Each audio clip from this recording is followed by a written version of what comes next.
La propriété d'usage universelle. Livre 2. Le système de propriété d'usage. Partie 1. La propriété comme moyen. La généalogie de la propriété.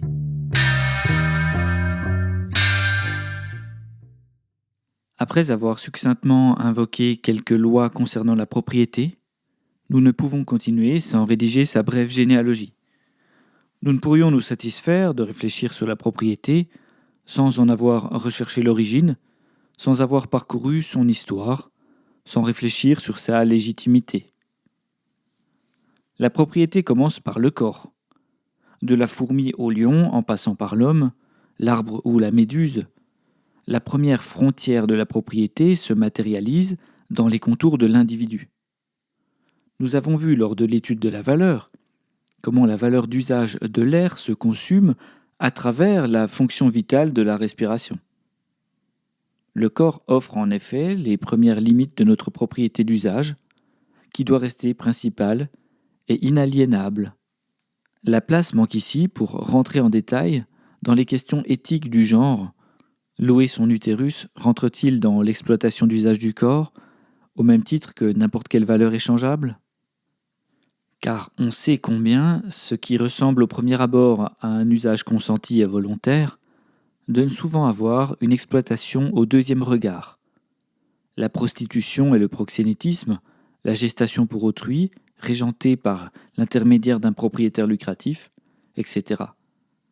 J'utilise simplement ces exemples corrosifs pour rappeler combien la propriété lucrative appartient systématiquement au registre parasitaire. Lorsqu'on me dit que la nature, sa faune, sa flore ne connaissent pas les frontières de la propriété, je rappelle que l'activité favorite du rouge-gorge consiste à chanter aux limites de son territoire. Il suffit de s'asseoir sur une souche et d'écouter le passereau qui s'égosille à longueur de journée, virevoltant d'un sommet à l'autre de son polygone forestier. On pourrait en dire autant du lynx ou des canidés citadins qu'on ne parvient pas à dissuader de parfumer le moindre poteau. Et je propose aux sceptiques d'aller planter le doigt dans un nid de guêpe pour s'assurer empiriquement de l'existence de propriétés bien défendues dans la nature. Une propriété maîtrisée peut donc conditionner la vie. C'est un pouvoir considérable. Examinons le cas d'un ermite qui, lassé par nos lois, partirait seul pour vivre dans la nature. Sa liberté n'est-elle pas due à l'unique phénomène que personne ne contredit sa propriété sur les fruits qu'il glane, sur les racines qu'il déterre? Notre ermite, en s'éloignant de la civilisation, en suivant ses propres lois sur la propriété, valorise la nature abandonnée des acteurs de la civilisation, à condition de n'être contredit par personne. Il est finalement plus riche que n'importe quel propriétaire moderne, puisqu'il possède tout ce qui n'est pas revendiqué. Mais il ignore peut-être combien on n'échappe jamais aux limites et aux frontières de la propriété. Poursuivons notre enquête sur l'origine de la propriété et pratiquons une expérience de pensée. Imaginons dans un futur hypothétique la découverte d'une exoplanète habitable orbitant autour de Proxima du Centaure. Frénésie, enthousiasme, espoir, joie. Enfin, de nouvelles richesses naturelles à portée de télescope. Une extension du royaume des hommes. Avant même d'avoir construit les moyens technologiques de l'explorer, nous pourrions réfléchir à la propriété de cette planète. Considérons-la vierge d'une espèce comparable à la nôtre. À qui appartient-elle ? Pourrions-nous légitimement jouir de ces richesses ? Dans notre scénario, les humains, bien informés sur leur nature, afin d'éviter les conflits entre les États, décréteraient que la planète serait une propriété de l'humanité pleine et entière. Magnifique. Le problème serait résolu. Nous atteindrions enfin la concorde tant attendue. Seulement, imaginons un instant qu'un peuple extraterrestre d'un système stellaire voisin trouve à son tour cette perle exotique dans le champ de vision de ses appareils optiques, et qu'il décide, pour les mêmes raisons que nous, sans l'avoir explorée, d'en faire la propriété pleine et entière de son espèce. À qui appartient la planète habitable ? Ici, La propriété comme un droit prend la forme d'un décret. C'est l'histoire du roi rencontré par le petit prince, propriétaire de toutes les étoiles observées parce qu'il en a décidé ainsi, tant que personne ne possède les moyens de le contredire, tant qu'il écrit la loi pour lui-même, tant qu'il n'a pas affaire aux éventuels propriétaires des étoiles en question, s'il y en a. L'origine généalogique de la quasi-totalité des propriétés lucratives provient de ce phénomène. Infondée, fiduciaire et patrimoniale, elle est défendue par des lois qui la rendent définitive et héréditaire, alors même que son origine résulte d'un décret on ne peut plus arbitraire. Les patrimoines mobiliers et immobiliers, qui se transmettent entre générations ou selon des volontés testamentaires, fondent un socle de marbre à l'inégalité entre les individus. Pourtant, leurs fondations ne sont que sable sans liant. Elles ne valent rien et doivent s'effondrer. Les héritiers, par le hasard de leur bonne naissance, méritent-ils l'avantage incroyable de récupérer la propriété sans rien faire ? Ce droit injuste contrarie l'égalité la plus fondamentale entre les hommes, peu importe le niveau de taxe sur la transmission. Après tout, pourquoi avoir aboli la noblesse et ses lois du sang et persister à maintenir les lois sur l'héritage de la propriété ?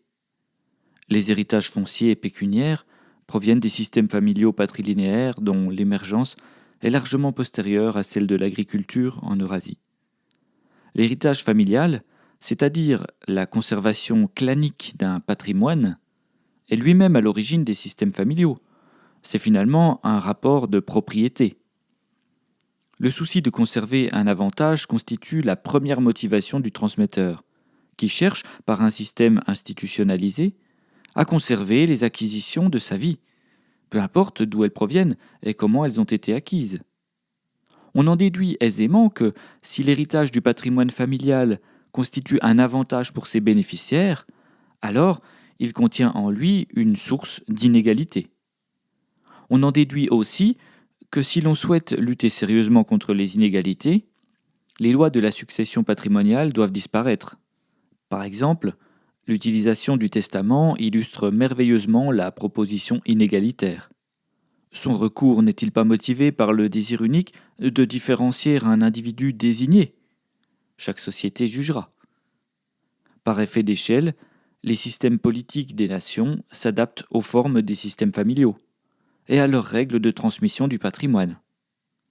On ne peut en effet comparer le capitalisme allemand, autoritaire et inégalitaire, avec le capitalisme anglo-saxon, libéral et inégalitaire. Sans surprise, on constate l'hétérogénéité du monde. Une proposition unique ne pourra donc être adaptée partout.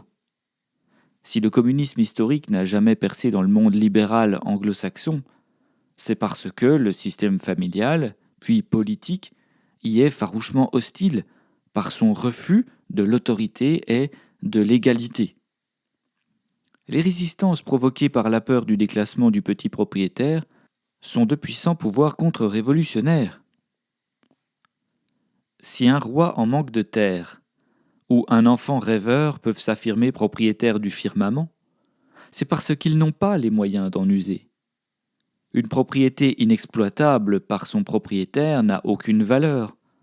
Autrement dit, elle ne peut rien apporter, puisqu'elle dépend uniquement de son initiateur, qui ne peut rien en tirer. Elle peut être infinie en titre, en genre et en nombre, cela n'a aucune importance vu son allure secrète. L'enfant ou le roi du Petit Prince peuvent posséder toutes les étoiles de l'univers, s'ils sont les seuls à le savoir. Il peut y avoir ainsi des milliers de rois par étoile, et des millions d'enfants lumineux, propriétaires des astres. Revenons à l'exemple cosmique précédent, à notre exoplanète. L'autopropriété ne pose aucun problème tant qu'elle s'inscrit sur un morceau de papier inconnu d'un autopropriétaire concurrent. Il en ira autrement lorsque les humains et leurs concurrents se rencontreront nez à nez sur la planète convoitée. Chacun revendiquera son droit à l'autopropriété, plantera son drapeau, communiquera et lancera une guerre contre l'ennemi. Le vainqueur expropriera le vaincu selon la loi du plus fort. Le darwinisme social, les rouges-gorges et les lynx font la même chose. Cette illustration a pour objectif de montrer la dimension arbitraire de l'origine de toute propriété, car toute propriété naît plus ou moins ainsi, dans l'arbitraire. Sa transmission, donc sa généalogie, se base sur un péché originel, une accaparation.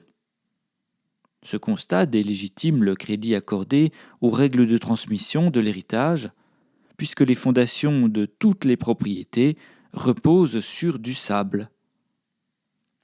Autre exemple plus concret. Lors de la découverte de l'Amérique, comment les Européens sont-ils devenus propriétaires du Nouveau Monde ?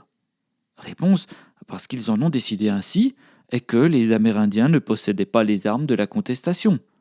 La loi du plus fort, le darwinisme social, le rouge-gorge, le lynx. Le temps a passé. Cette histoire se trouve désormais rangée dans quelques bibliothèques. La variole a décimé les populations amérindiennes. Et le propriétaire d'un pavillon de banlieue de Washington n'a aucun doute sur la légitimité de son titre de propriété. Mais la richesse actuellement générée sur ces terres par l'exploitation lucrative de cette propriété est-elle légitime ? Par exemple, l'argent des gisements de pétrole américains aurait-il dû revenir à l'Amérindien ou à l'immigré irlandais ? La question du droit se pose à nouveau. Si le plus ancien occupant devient propriétaire, le pétrole américain va de facto se transformer en richesse pour l'Amérindien, puisqu'il précède le colon. Or, ce n'est pas le cas. Pour légitimer le profit de la vente du pétrole, l'arrière-petit-fils de l'immigré irlandais répondra que son aïeul a investi de l'argent dans un forage dont l'Amérindien était incapable. Rien de moins factuel. Mais faisons un bond en arrière de 25 000 ans, lorsque le détroit de Bering fut traversé par les tribus sibériennes. Les véritables pionniers sont-ils propriétaires de l'Amérique ? Est la prescription dans l'affaire ? Est-on légitime si on hérite d'une propriété illégitime ? Si le dictionnaire dit vrai à son propos. Écoulement d'un délai à l'expiration duquel une action judiciaire ne peut plus être exercée, ou bien une situation de droit ou de fait acquise. La prescription acquisitive fait acquérir un droit réel par la possession prolongée, et la prescription extinctive fait perdre un droit à son titulaire s'il ne l'a pas exercé dans les délais. Il ne semble pas évident de définir un lien de justice si la propriété se transmet. Voilà pourquoi le système de propriété d'usage universel n'appliquera pas les lois traditionnelles de l'héritage à la propriété. Voilà pourquoi il rendra les usagers propriétaires. Voilà pourquoi il transmettra la propriété à quiconque l'usera, la mobilisera, sans prendre en compte des éléments de filiation, au nom de l'égalité et de la justice. Puisque la transmission par les lois de la succession est infondée, doit-on légitimer le vol représenté par l'excès de propriété qu'elle génère, c'est-à-dire la rente ? Pourrions-nous appliquer la prescription acquisitive au profit du locataire qui possède dans les faits, c'est-à-dire qui use de la propriété ? Car nous devons cesser de distinguer possession et propriété, et réussir à les fusionner définitivement dans la propriété d'usage. En cela, on pourrait universaliser l'adage « je possède donc je suis », à travers la possibilité pour tout volontaire en capacité d'accéder à la possession d'une propriété, de devenir propriétaire, le temps de son usage. Nous avons vu dans la première illustration comment l'occupant primaire d'une terre se rendait lui-même propriétaire. Il use ensuite de son droit illégitime si personne de plus fort ne le conteste, s'il n'y a pas de guerre, si l'État ne l'exproprie pas, si aucune prescription ne vient le troubler, etc. Cela reste très relatif. Mais revenons à nos terres pour lever un dernier point qui consiste à trouver un autre moyen que l'auto-appropriation pour légitimer une propriété. Nous pourrions mesurer empiriquement la légitimité d'une propriété à travers sa valorisation. Cette valorisation devrait permettre aux propriétaires de vivre en excluant toute forme d'exploitation, d'aliénation, pour s'assurer d'une propriété d'usage, non lucrative. la valorisation de cette propriété ne devrait pas engendrer l'exploitation de l'homme, ni dégrader la nature. Le maintien de l'état intégral, voire l'aggradation sur la durée, seraient des outils favorables pour légitimer ou non une propriété. Dans ce sens, la propriété de l'Amazonie, par exemple, reviendrait légitimement au peuple primaire, respectueux de la nature et capable de valoriser durablement cet écosystème. Ils devraient être propriétaires de la forêt parce qu'ils ont prouvé leur capacité à vivre sans la détruire. Cette légitimation de la propriété rendrait de facto illégale la déforestation, transformée pour l'occasion en violation du droit de propriété. J'ajoute qu'en plus de mobiliser durablement et sans dégradation la propriété, ils en usent pour eux-mêmes. Ils ne délèguent l'usage à personne. C'est ainsi qu'on peut définir la propriété d'usage. Le cas des ressources minérales ou fossiles n'est pas comparable à l'exemple précédent. Impossible de rendre son état intégral ou d'améliorer l'état d'un gisement, d'une mine. La mesure de la pollution, l'effet de la ressource sur l'environnement dans le temps, pourraient devenir des critères de délégitimation du droit de propriété, voire de l'expropriation. Ce n'est pas l'exploitation en soi qui pose problème ici, mais ses effets. Au risque d'insister, cela pose la question du mode d'exploitation de la propriété. Ne confondons pas l'usage du droit de propriété avec l'usage de la propriété. Bien qu'au premier abord ces deux notions se ressemblent, elles n'ont absolument rien de commun. L'usage du droit de propriété permet de louer sa propriété, c'est-à-dire de déléguer à un tiers l'usage de la propriété. Ici, le propriétaire ne fait rien lui-même pour valoriser ladite propriété. Il ne travaille pas son champ, il ne dépense pas l'argent qu'il prête, il n'habite pas le logement qu'il met en location. Simplement, il use de son droit de propriété. Mais pourquoi possède-t-il des biens qu'il ne parvient pas à user lui-même ? Quel intérêt ?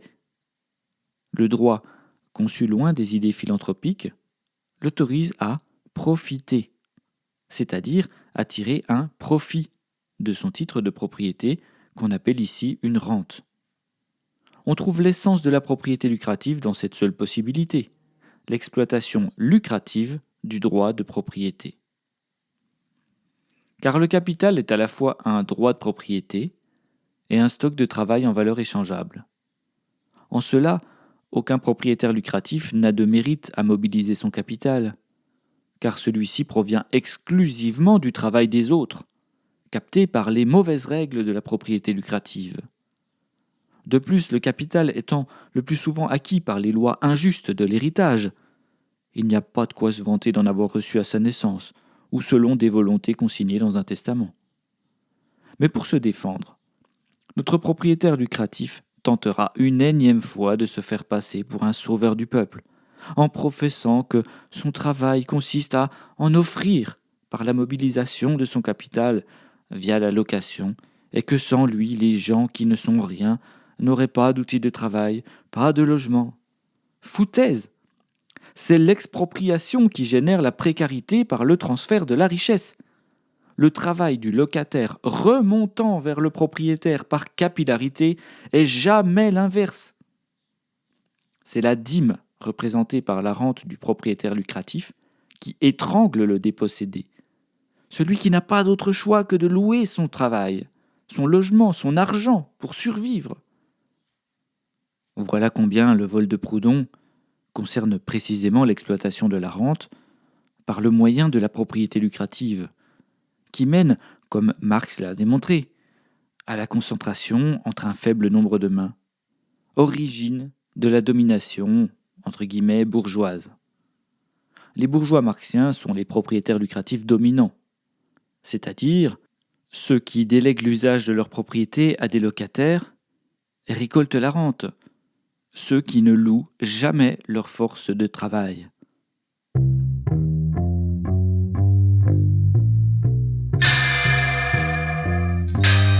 Retrouvez le texte intégral sur lapropriétédusage.com.